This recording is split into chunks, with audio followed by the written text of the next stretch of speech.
Under the vast emptiness of space, the wreckage of war still drifted like silent tombstones. Hulks of shattered warships turned slowly in the cold black, their jagged metal glinting in the pale light of distant suns. 4 or 5 years, those ruins had been the only reminder of the Galactic War, an era of fire and death that had scorched half the known galaxy and left the rest trembling. It was over, they said. The treaties were signed, the fleets stood down, and the soldiers had gone home to nurse their wounds. Peace was fragile, but it was peace. The United Terran Alliance's capital station hung above Earth like a silver ring, its arc lit with docking bays and the glow of traffic lanes. Merchant freighters cruised in with holds full of alien silks and starfruit. Civilian chatter filled the comm bands, replacing the clipped bark of military orders. Even the alien envoys from worlds once locked in bloody combat now walked the same polished corridors as human diplomats, exchanging stiff nods and careful smiles.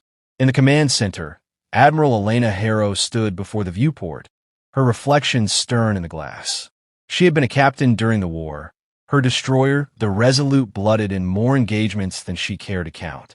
Her face had the tightness of someone who'd carried too much for too long.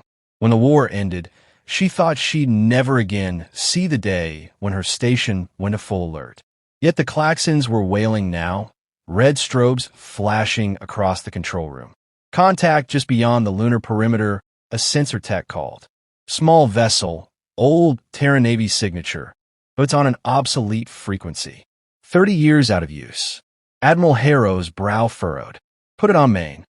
The screen flickered, and a battered shuttlecraft resolved into view, its hull scorched, plating mismatched, like it had been patched together from scrap. One engine sputtered as though trying to die. The ship drifted forward under minimal power, broadcasting a single distress ping every 30 seconds. Life signs? Harrow asked. One human, came the reply. Vitals weak. No other passengers. A murmur passed through the bridge crew. Harrow's pulse quickened. In the war, many ships have been lost in deep space, their crews never found. Some were mourned, some presumed disintegrated in battle. But occasionally, a wreck came limping home. This was rare enough to draw everyone's attention. Docking in Bay 17, Harrow ordered.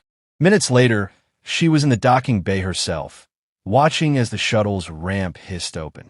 Steam rolled out into the sterile light. A man stepped through, his gait uneven, his frame gaunt but solid. His skin was pale beneath the grime, his beard ragged, his eyes, those sharp, unblinking eyes, sweeping the bay with a soldier's assessment. Harrow felt her breath hitch. She knew that face. Jack Cross, she said, the name almost foreign on her tongue. Chief Petty Officer, SEAL Team 4. Missing in action 5 years ago. Presumed Kia at the Battle of Vega Prime. The man straightened, but his expression was unreadable. Admiral, he said in a voice that was hoarse but steady. You were there, she said, stepping closer. You went down with the Elysium. His gaze didn't falter. I was taken. The words landed with a strange weight, as if they carried far more than they seemed. Harrow noticed the armor beneath the torn fabric of his jacket. Sleek, black, unfamiliar, its surface traced with faint luminescent lines that pulsed like veins. Not standard Terran issue. Not any known allies. We'll get you to Med Bay, she said, though her mind was already racing. Where'd he been? Who had he been fighting? And why now? The medics ran their scans, murmuring about muscle atrophy, radiation scars, and cybernetic grafts far beyond human medical design. Cross endured it all without flinching, answering questions only when he felt like it. He avoided the word war entirely, though the tension in his jaw suggested he was holding back something heavy. When Harrow finally had him alone in a debrief room, she leaned across the table. You don't come back from Vega Prime after 5 years with alien tech stitched into your bones without a story, Jack. I've buried too many men to mistake this for luck. His eyes met hers, steady as steel. You think the war's over. It's not. Well, we fought. That was just a cleanup. The real war never stopped. She felt a chill run down her spine. Against who? He hesitated, then said, I don't know what they call themselves in your files. I call them the ones in the dark. They're not in your treaties. They're not in your records. But they've been here longer than any of us, pulling the strings. Harrow frowned. We've seen no sign of. They don't leave signs, he cut in. They build wars like architects build cities. They plant seeds, wait decades, then harvest when the fighting's done. Vega Prime wasn't a defeat. It was bait. The words sat between them like a live charge. Harrow studied him for a long moment, weighing the possibility that this was trauma talking, or worse, the ramblings of someone who'd spent too long in isolation. But his eyes had no feverish edge, no drift. Only the cold certainty of a man who'd stared at something and come back changed. You want me to believe, she said slowly, that the Galactic War was orchestrated by a hidden hand? I don't care if you believe me, he replied. I care that you're ready when they move again. Harrow sat back, folding her arms. You have proof. I have me, he said, and I have what's in my head. If I had anything more, they wouldn't have let me leave. The room seemed smaller now, the recycled air suddenly too thin. Harrow thought of the debris still circling forgotten moons, the scars on border worlds, the billions dead. The war had nearly broken them, and this man was saying it had been by design. Why come back now, she asked. Cross's gaze hardened. Because they're coming to finish the job, and you've got less time than you think. Before she could reply, a knock sounded at the door. A junior officer poked her head in, eyes flicking nervously between them. Ma'am, there's a priority message from the Intelligence Council. They want Chief Cross moved to a secure facility. Effective immediately. Harrow gave a curt nod, masking the unease crawling up her spine. Orders from the council were not to be ignored, but the timing was too sharp, too knowing. As Cross was escorted out under armed guard, he glanced back at her, the briefest flash of something in his expression, warning, maybe, or resolve. Harrow couldn't decide which unsettled her more. When the doors closed behind him, she stood there for a moment, staring at the empty space he'd left. 5 years gone, presumed dead, and now returned with stories of an enemy no one had seen. An enemy that, if he was telling the truth, had just stepped into the shadows of their peace. The klaxons had gone silent, the station's heartbeat settling into its usual calm. But Harrow couldn't shake the feeling that somewhere out there, beyond the reach of their sensors, something had already begun to move. And Jack Cross, for reasons she didn't yet understand, was the only one who knew where it would strike. The interrogation chamber was stark and cold, a cube of steel and dim light. Jack Cross sat at the center, his wrists unshackled but resting flat on the table, as though he understood the illusion of freedom. Across from him, 3 figures formed a semicircle. Admiral Harrow, Director Alric of Terran Intelligence, and Counselor Tverin, an alien whose species had once fought humanity to the brink before the treaty. Their eyes, human and alien alike, watched him with the clinical patience of hunters assessing a wounded animal. You were missing for 5 years, Alric said, voice clipped. You claim to have been captured. By whom? Jack's jaw tightened. They're not in your archives. They don't fly banners or parade fleets. They operate in the shadows, guiding wars they never fight themselves.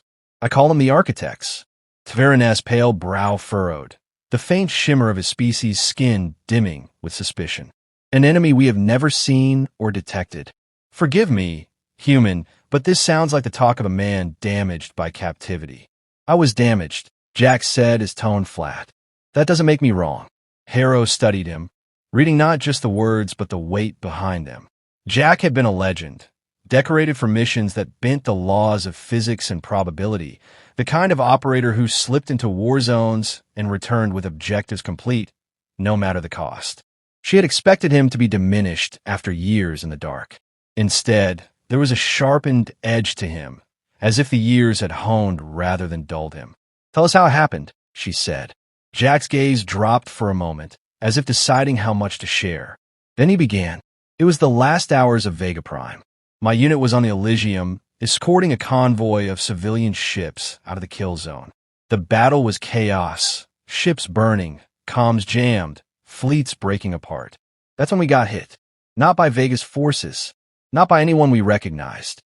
He spoke in short, precise bursts, The habit of a soldier giving an after-action report burned into his speech.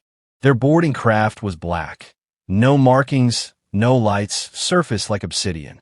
They cut through our hull in under a minute.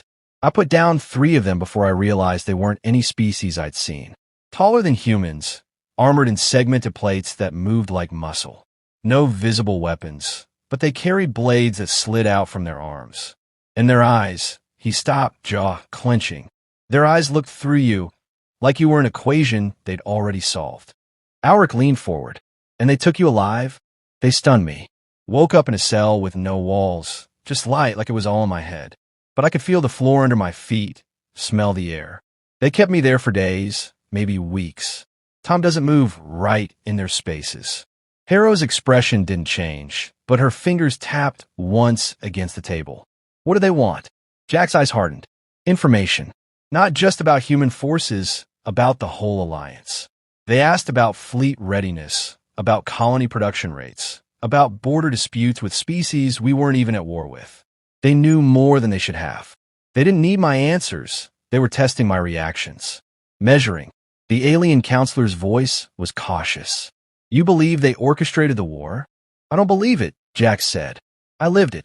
They manipulate both sides, seed tech, spread misinformation, push factions toward conflict.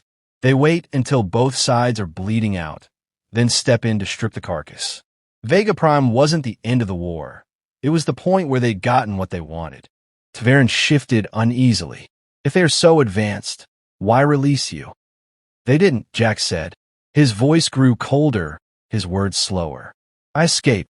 The memory pulled him inward. They moved me to what I think was a research facility. Not biological, they weren't dissecting me. They were studying my decisions. They put me through simulations, combat scenarios, negotiation trials, survival exercises. Sometimes I'd win. Sometimes they'd alter the parameters so I'd fail. Every time they were there, watching, recording. Alric frowned. Why you? I was a SEAL, Jack said. We trained to adapt, to improvise, to survive in conditions no one else can. They didn't care about my rank or my war record. They cared that I was human. Humans don't think like the rest of the galaxy. We're unpredictable, and that bothers them. Harrow caught that last note in his voice, a pride sharpened by defiance. How did you get out? Jack leaned back, the chair groaning under his weight. One of their systems glitched. Or maybe I made it glitch. Their armor, their ships, their tech, it's all interconnected. I'd learned enough to loop a security feed, slip out of the holding zone, and find my way to a maintenance hangar. I stole one of their shuttles. It wasn't meant for long-range travel, but I found a wormhole. Took me weeks to get it stable enough to pass through. When I came out, I was in deep Terran space. Silence followed his words, the kind that fills a room when the truth is too big to swallow in one bite. Alric finally spoke. Even if this is true, you have no tangible evidence. No recordings, no captured technology, only your testimony. We cannot mobilize fleets or ignite fear in the public on the word of one man. Jack's voice was steady. You don't need to mobilize fleets. You need to watch for infiltration. They're already here. Maybe in your governments. Maybe in your fleets. They don't walk around in their own skins. They can look like anyone. Taverin's hands tightened on the table. That is a dangerous accusation. It's not an accusation, Jack said. It's a fact. The counselor's gaze flicked toward Alric. Harrow noticed the exchange. Subtle, fleeting, but enough to make her wonder whether Jack's paranoia was entirely unfounded. We will consider your words, Alric said, rising. For now, you will remain in a secure facility. For your safety. Jack's lips twitched in something that might have been a smile if it had held any warmth. My safety or yours? Guards entered, their boots echoing against the steel. Jack stood, towering slightly over them, but didn't resist as they led him away. When the door closed, Harrow remained seated. Her mind replayed his words, the way his gaze had locked on hers when he spoke of the architects. She had heard every kind of war story, every kind of lie, but this wasn't the rambling of a broken soldier. There was a precision to it, an economy of detail that suggested truth, even if the truth was impossible. Later, She walked the long corridor back to her quarters, the hum of the station's systems filling the silence. She thought about the war, how sudden its end had been, how quickly the ceasefire had been brokered, how easily old enemies had signed away centuries of blood. It had never felt clean. When she reached her door, a small encrypted datapad was waiting, unmarked except for a single icon on its display, an obsidian black circle with faint, pulsing lines. The same pattern she had seen in the alien plating Jack wore under his torn jacket. She picked it up, weighing it in her palm, and for the first time in years, she felt the unmistakable thrum of dread along her spine. Somewhere deep inside the secure wing of the station, Jack Cross sat in a locked cell, staring at the wall. He didn't look at the guards or the cameras. His mind was elsewhere, counting, mapping, preparing. He knew they would come for him, just as they always came for anything that might tip the balance of their design. And if they came here, to this station, to Earth itself, he would be ready to act, even if no one else believed him. Jack's cell was a cube of reinforced alloy, walls smooth and seamless, lighting fixed in a sterile white. No windows, no shadows. He had learned long ago that the absence of darkness didn't mean the absence of watchers. The station's air recycling whispered faintly, masking the soft whir of cameras adjusting. He ignored them, sitting on the edge of the cot, elbows on his knees, replaying escape routes in his mind. Outside, Admiral Harrow argued with Director Alric in a corridor just out of earshot from passing crew. "He's not a threat to us," she said. "If there's even a chance his story is true." Alric cut her off. "We have no confirmation, no evidence, and no capacity for another war scare. You know what would happen if we broadcast even half of his claims?" "You mean if we told the truth?" Harrow's voice was quiet, but sharp enough to slice through Alric's veneer. Alric stepped closer. "You've commanded fleets, Harrow. You understand the difference between truth and survival. We choose survival." He walked away without waiting for her answer. That night, in the station's dimmed cycle, Harrow bypassed security protocols she had helped design and entered Jack's cell. He looked up as the door slid open. "Either you believe me now," he said, "or you're here to shut me up." She closed the door behind her. "I'm here because something isn't right. You've been here 2 days, and already I've received 3 priority memos from intelligence requesting you be transferred off station." No explanation. Jack nodded once. "They know I can't disappear quietly here." "They?" she asked. "The architects. If they've infiltrated the Alliance, the first thing they'll do is isolate anyone who can expose them." She studied him for a long moment. "If you were free, what would you do?" "Find proof," he said. "Something no one can explain away. They leave traces when they work, energy signatures, material composites that don't match known manufacturing. But you have to know where to look." Against her better judgment, Harrow released the magnetic locks on his restraints. "Then you'd better start looking." Within hours, they were moving through maintenance corridors and forgotten service lifts, Harrow's access codes disabling cameras for short windows. Their first destination was an auxiliary data node beneath the station's communications hub. Jack's hands moved with the speed of a man who had learned systems from the inside out, rerouting power, cracking encrypted partitions. On the monitor, static blossomed into a data stream, layers of communications traffic from the outer colonies. He filtered for anomalies, irregular encryption, relay points that shouldn't exist, spikes in transmission frequencies. One cluster lit up in red. "That's not Alliance routing," Jack said. "They're running shadow relays through civilian traffic." "My guess, long-range command signals." "To who?" Harrow asked. "Not who," Jack corrected. "What?" Before they could trace it further, the console went black. Harrow swore under her breath. "We're locked out. They saw us probing," Jack said. "We need to move." They slipped back into the station's veins, heading for the docking ring. Jack knew where they might find physical evidence. Cargo coming from mining colonies near the Perseid Expanse.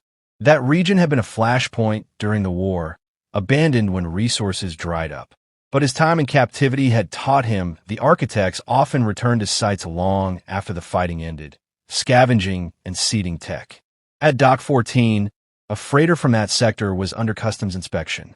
Jack spotted the lead inspector, a thick-set man in a Navy uniform, giving perfunctory glances at manifests without running scans. Too clean, too easy. That one's compromised, Jack murmured. How do you know? Harrow asked. Same posture, same dead eyes I saw on Vega Prime. It's not the man, it's what's inside his head. They waited until the inspector left, then boarded the freighter under Harrow's forged clearance. The cargo bay was stacked with containers, each sealed under biometric locks. Jack bypassed one with a device he'd smuggled inside his boot. Inside, instead of raw ore, was a black, hexagonal crate with surface patterns that pulsed faintly, like the armor he'd worn back in. Harrow ran her hand over it, feeling a subtle vibration, like a heartbeat. This is their tech, Jack said. They move it in plain sight, hide it inside legitimate cargo. By the time it reaches the core worlds, it's dispersed and integrated. Before Harrow could answer, the bay doors sealed with a hydraulic hiss. Red lights strobed. A voice came over the freighter's comms. Unauthorized presence detected. Security en route. Jack slammed the crate shut and yanked Harrow toward a maintenance hatch. They dropped into the crawl space just as heavy boots pounded into the bay. Through the grate, Jack saw two figures in black armor. Sleek, faceless, moving with predatory precision. Not station security. They navigated the cramped shaft until they reached a secondary airlock. Harrow keyed in an override, and cold air rushed around them. We can't get caught with this, she said, holding up a small shard Jack had pried from the crate. It's enough to prove they're here, Jack said. Now we just need to survive long enough to show it to someone who matters. They step onto a maintenance gantry overlooking the docking ring. From here, the station's curvature stretched away, lit in pale gold. Below, they could see the black-armored figures fanning out, moving with methodical purpose. They're hunting us, Harrow said. They won't stop, Jack replied. Not until they have a shard back, or we're dead. Harrow's comm buzzed with an encrypted ping. She checked the display and froze. That's my personal frequency. It's coming from inside the command center. Jack didn't like the timing. Answer it. She did, and a low voice came through, distorted but urgent. You're not safe on the station. If you want the truth, meet me at Outpost Vega 7. Come alone. The transmission cut before she could respond. That's bait, Jack said immediately. It might also be our only lead, Harrow countered. They reached a temporary safe room in an unused storage module.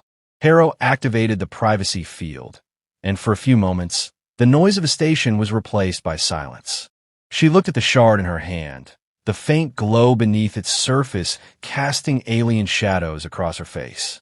If this is real, she said, everything we've built since the war is hanging by a thread. Jack met her gaze. It is real, and that thread's already fraying. For a long moment, neither spoke. The hum of the privacy field seemed louder, more insistent. Outside, unseen forces were moving, the architects tightening their grip, the Alliance blind to the danger. Finally, Harrow said, we'll need more than this shard. We'll need undeniable proof. Jack allowed a grim smile. Then we go to Vega 7, but we go on my terms. In the distance, the muffled thud of boots echoed faintly through the walls, growing closer. Harrow powered down the field, tucking the shard into a hidden compartment in her uniform. They're already closing in, Jack said. Then we make them chase us, Harrow replied. They slipped back into the service corridors, the glow of the shard fading into darkness. The station's orderly hum masked the quiet urgency of their footsteps, but both knew time was shrinking. Somewhere beyond the metal skin of the station, Vega 7 waited, either as a doorway to the truth or a trap that would finish what Vega Prime had started. The shuttle to Vega 7 was an old Alliance courier, stripped of insignia and painted in dull gray to avoid drawing attention. Harrow piloted while Jack sat beside her, his eyes fixed on the starfield. Neither spoke much during the transit. The quiet was not comfort, but calculation. Every possible scenario played through Jack's mind. Ambush, double-cross, surveillance. He'd learned in captivity that danger didn't arrive with fanfare. It came like a shadow, unnoticed until it was already in the room. Vega 7 emerged from the darkness like a scar on the void. An abandoned relay station from a war, its hull pitted and scorched, its docking rings silent. The only light came from the faint beacon that still pulsed every 20 seconds, a heartbeat in the cold. Harrow brought the shuttle in under manual control, suppressing the automated transponder. The docking clamps groaned as they locked into place. Jack scanned the airlock interface, noting fresh tool marks on panels that should have been untouched for years. "Someone's been here recently," he said. "Or they never left," Harrow replied. They cycled through the airlock, weapons drawn. Inside, the station smelled of metal and stale air, the atmosphere scrubbers barely functional. Their footsteps echoed in the narrow corridors. The power was low, emergency strips casting an amber glow along the floor. A voice emerged from the darkness ahead. "You came." From the shadows stepped a man in a patched Alliance flight suit, face lined with exhaustion. Harrow didn't recognize him, but Jack's stance shifted instantly, his weapon not lowering. "Name," Jack said. "Rennick Vale," the man replied. "Freelance intelligence broker. I've been tracking them for years, long before you knew they existed." Harrow kept her aim steady. "Them. The ones you call architects," Rennick said. "I've seen their work on 6 worlds. Wars that start without cause, fleets that vanish, colonies stripped bare. You've been fighting the wrong enemies." Jack studied him, looking for the tells of deceit. "Why call us here?" Rennick reached into his pack slowly, producing a data core the size of a fist. "Because I have proof. Energy readings, genetic markers, material scans, everything you need to make the Alliance believe. But you'll never get it back to core space unless you move now." The sound came from behind them, boots, but heavier, sharper than human stride. Jack pivoted as 3 black-armored figures advanced down the corridor, their segmented plates gleaming faintly in the low light. "Move!" Jack barked. He grabbed the core from Rennick's hand and shoved him toward Harrow. Blaster fire lanced through the air, sizzling against the bulkheads. Harrow returned fire, her shots forcing the enemy into cover, but their armor absorbed most of the impact. They ran, weaving through narrow junctions until they burst into the control room. Jack slammed the door controls, sealing it behind them, but the lock wouldn't hold for long. Rennick was already at the main console, fingers flying over the keys. "I can route this core through the old relay. If you've got a receiver on the other end, you'll have your proof in Alliance hands before they shut me down." "Do it," Harrow said, covering the door. The pounding started almost immediately, the reinforced hatch groaning under repeated blows. Jack knew the sound. The enemy didn't waste time. They'd breach in seconds. He moved to the console, watching the data upload crawl across the screen. "This relay's ancient. It won't transmit fast enough. Unless someone boosts the signal from the antenna array," Rennick said. Jack glanced at Harrow. She knew before he said it. "That's outside," she said. "Exactly." Without hesitation, Jack grabbed a tether line from the emergency locker. "Keep them busy. If I'm not back in 2 minutes, send the packet anyway." Harrow's hand closed briefly on his arm. "Don't get killed." "Not the plan," he said, and was gone. The outer hatch opened onto the skeletal framework of the antenna array. Jack stepped into the vacuum, mag boots locking to the struts as he pulled himself upward. The stars surrounded him in cold silence. Vega, 7 hanging against the black like a dying ember. His breath fogged inside his helmet as he reached the relay node, opening its casing to expose the ancient circuitry. He worked quickly, splicing the power feed directly from the station's reactor, forcing more energy into the transmitter than it had handled in decades. Inside, Harrow and Rennick fired controlled bursts at the door as the black-armored soldiers began cutting through. Sparks showered the deck, the hiss of molten metal filling the room. "Signals boosting," Rennick said, eyes on the console. Another 30 seconds. The door blew inward, and the first soldier stepped through, moving with inhuman precision. Harrow's shot caught its center mass, staggering it but not stopping its advance. On the array, Jack saw the transmitter flare to life, its dish glowing faintly as the signal punched outward into deep space. He secured the casing, then turned toward the hatch, just as a figure emerged from the shadows of the framework. Black armor, featureless visor, blade sliding from its forearm. The fight was silent in the void, brutal in its speed. Jack dodged the first strike, driving his elbow into the figure's joint, feeling the shock reverberate through his arm.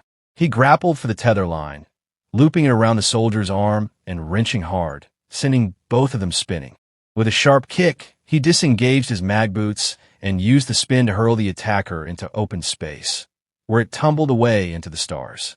He re-engaged his boots and sprinted back to the hatch. Inside, the second armored figure lay smoking on the deck, Harrow standing over it with a scorched rifle. Rennick was still at the console, shouting over the alarms. Upload complete. Jack sealed the hatch behind him. Then we're done here. They made for the docking bay, moving fast. The station shuddered, and Jack realized the architects were sabotaging it, either to destroy evidence or kill them outright. Panels blew loose, sparks cascading from ruptured conduits. They reached the shuttle, Harrow taking the pilot's seat while Jack secured Rennick and the data core. The clamps released with a metallic groan, and they shot away from Vega 7 just as its reactor went critical. The blast lit the void, a brief sun blooming against the darkness. Silence filled the shuttle, the only sound the hum of the engines. Rennick leaned back, exhausted. If the Alliance listens, they'll have to act. They'll listen, Harrow said, but her voice carried the weight of doubt. Jack stared out at the fading glow of Vega 7's destruction. They'll have to do more than listen. This was just one outpost. They have others. And next time, they won't let us walk away. The comm panel pinged, a priority message from Alliance Command. Harrow opened it, the holographic seal spinning in the air before dissolving into text. Her eyes scanned the words, her expression tightening. What is it? Jack asked. They've ordered us back to Earth, she said. Under escort. That's not a debrief, Jack said. That's containment. Harrow shut the message down. Then we make sure the core gets to the right hands before we're locked away. No matter what it takes. Rennick looked between them. You're talking about going dark. Off-grid. Jack met Harrow's gaze. I've done it before. Beyond the shuttle's canopy, the stars stretched endless and indifferent. Somewhere out there, the architects were already adjusting their plans, rewriting the board. Jack felt the old heat of resolve settling into his chest. He'd spent 5 years in their grip, learning their ways. Now, for the first time, they would be hunting someone who knew how to hunt back. And if the Alliance wouldn't fight, he would.